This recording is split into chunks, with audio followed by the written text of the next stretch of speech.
Hey guys, before the video starts, I just want to real quickly apologize for the audio. You can hear some background noise in, the background of the video that might be a bit annoying. As well as, later when I was recording, I underestimated the effect that, recording, like, directly into the clothes in my closet was having to my audio, so the audio quality later in the video randomly takes a nosedive, and in advance, I'm sorry if that completely turns you off from a video. Sorry. Hey y'all, it's the Gimbish Glob here.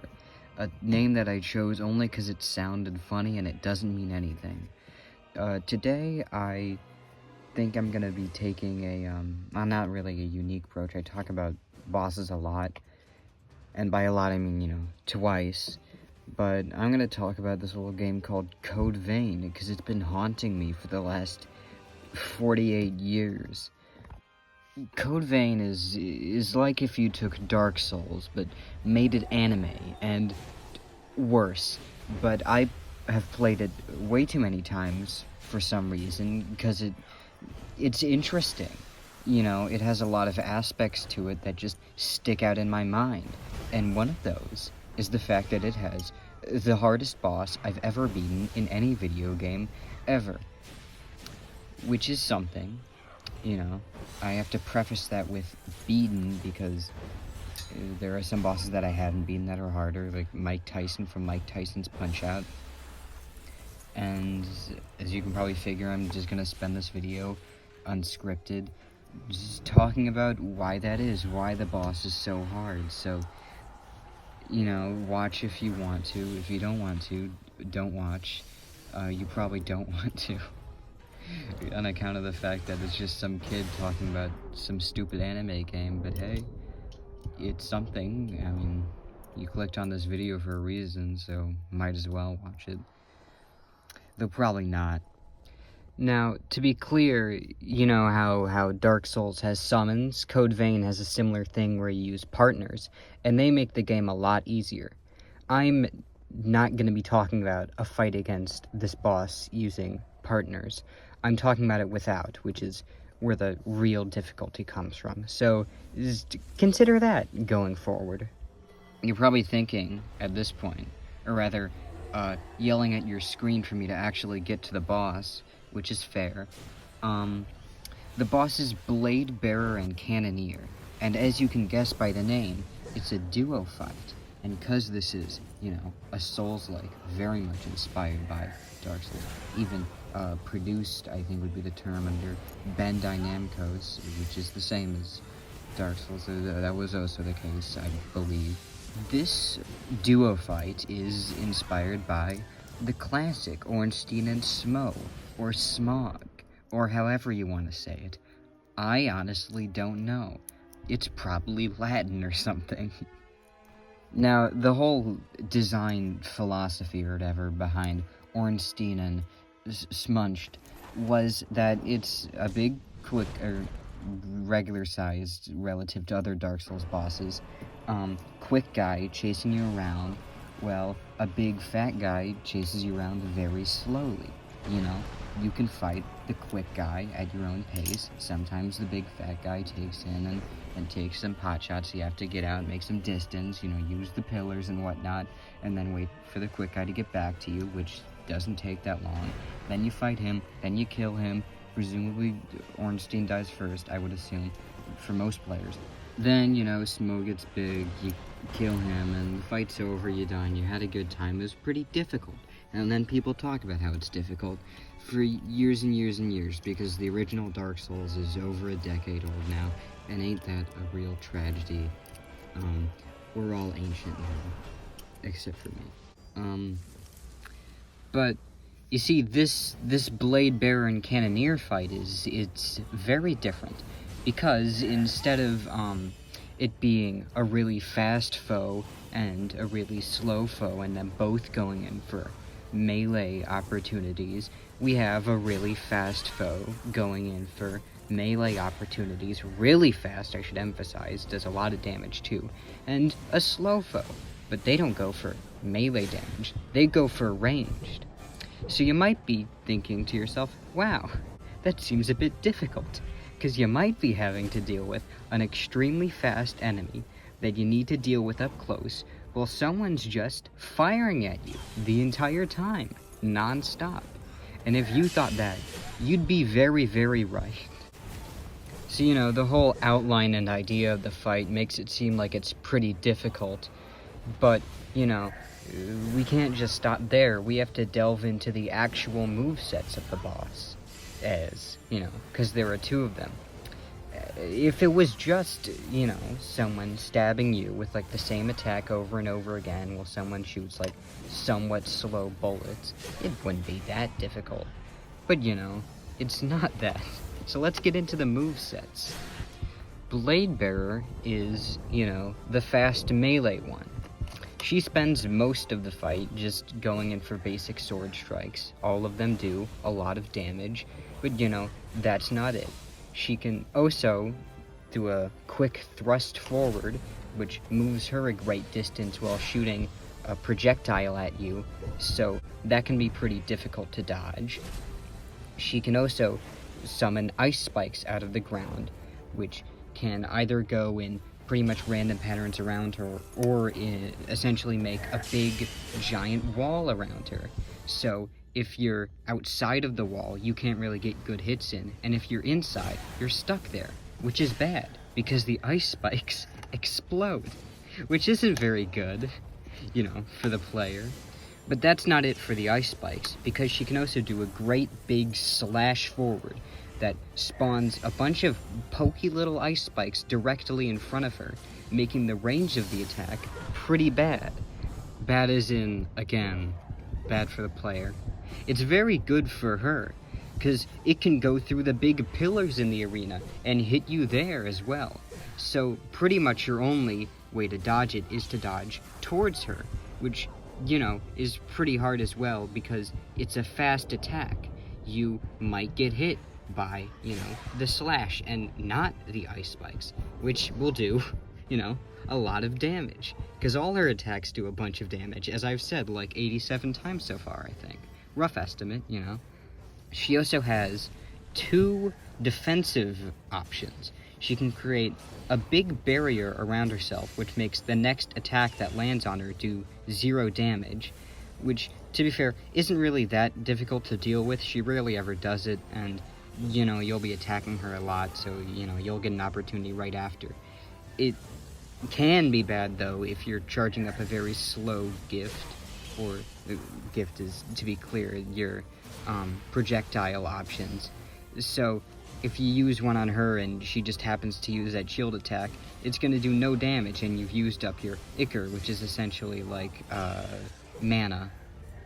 The other defensive option is where, in the words of Donkey, things go from fuck to very fuck, because it's a great leap where she can essentially dodge, and she likes to do it a lot. She can do it very fast. It goes a great distance, meaning that she can essentially escape from you at any time, and you're going to have to run back at her.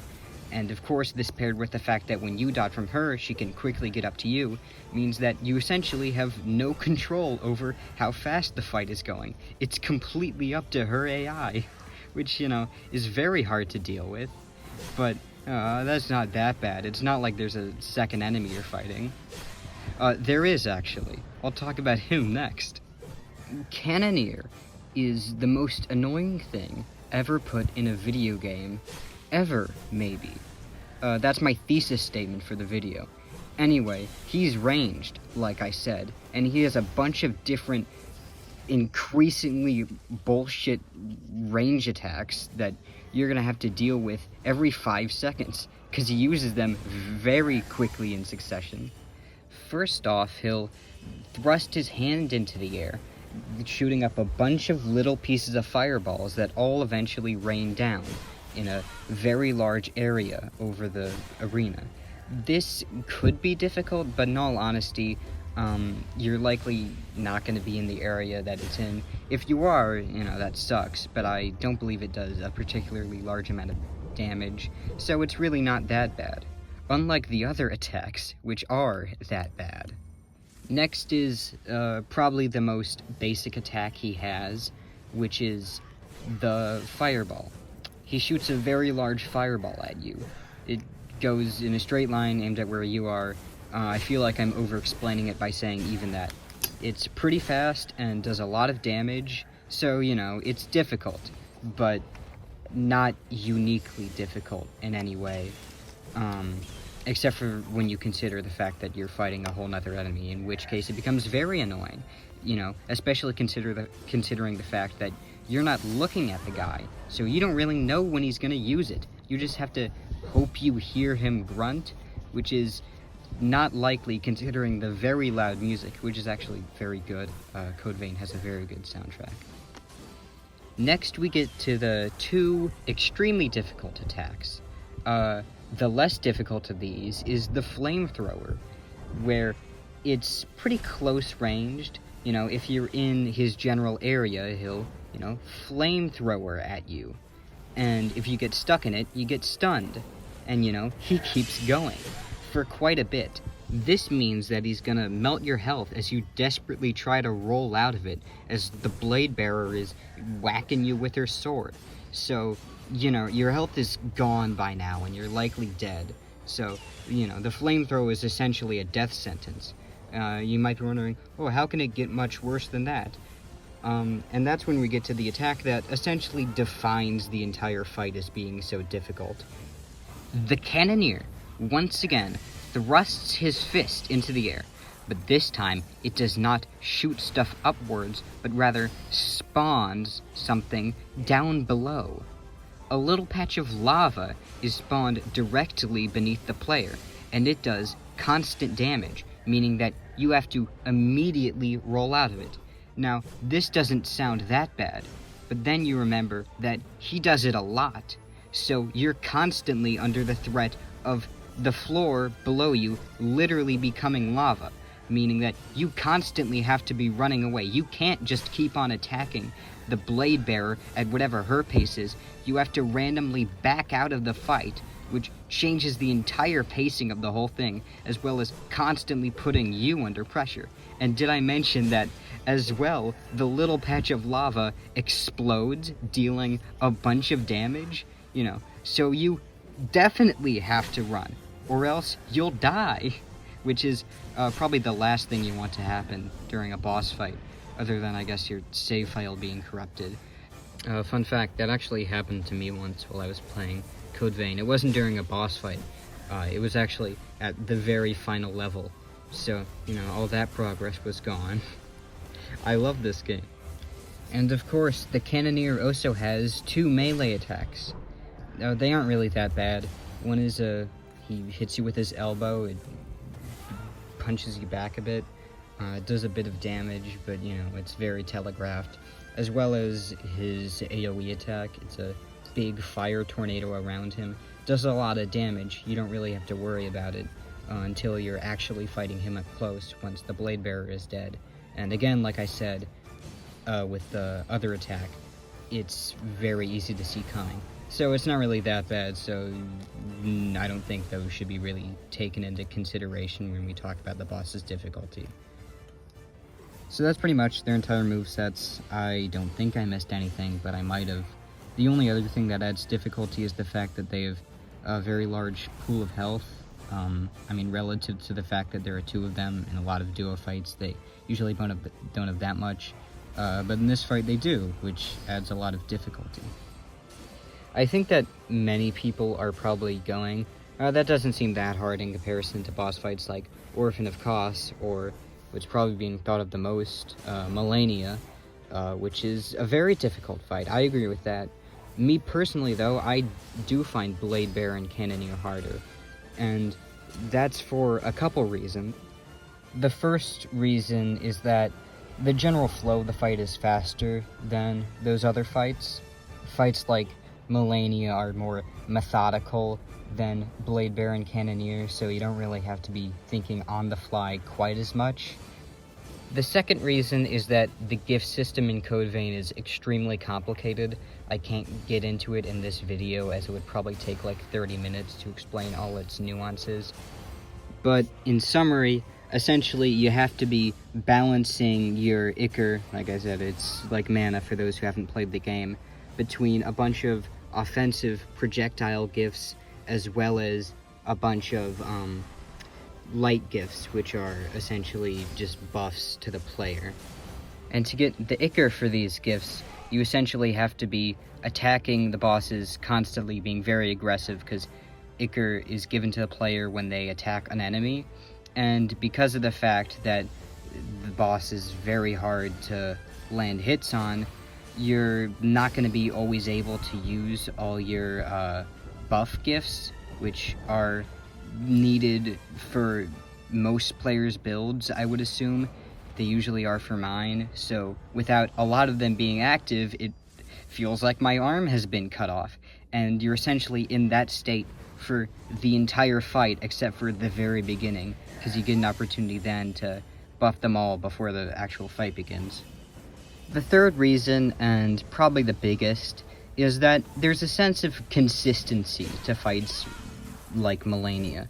You know, even though Waterfowl Dance can be kind of a crapshoot to dodge, you know, there's a pretty simple method for dealing with her. At least I've found. Because, you know, it's just one decently fast enemy fighting you the entire time. It's pretty simple.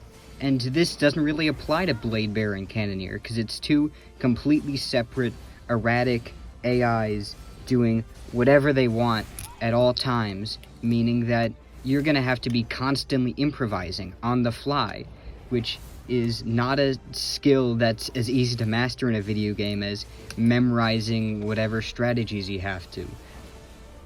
So that's why the fight against Blade Bear and Cannoneer is the hardest boss fight I've ever beaten in a video game. Some of you might be wondering, why did I spend so much time talking about a random boss fight from some video game not many people care about from like 5 years ago? And to answer that question, I say, I don't know.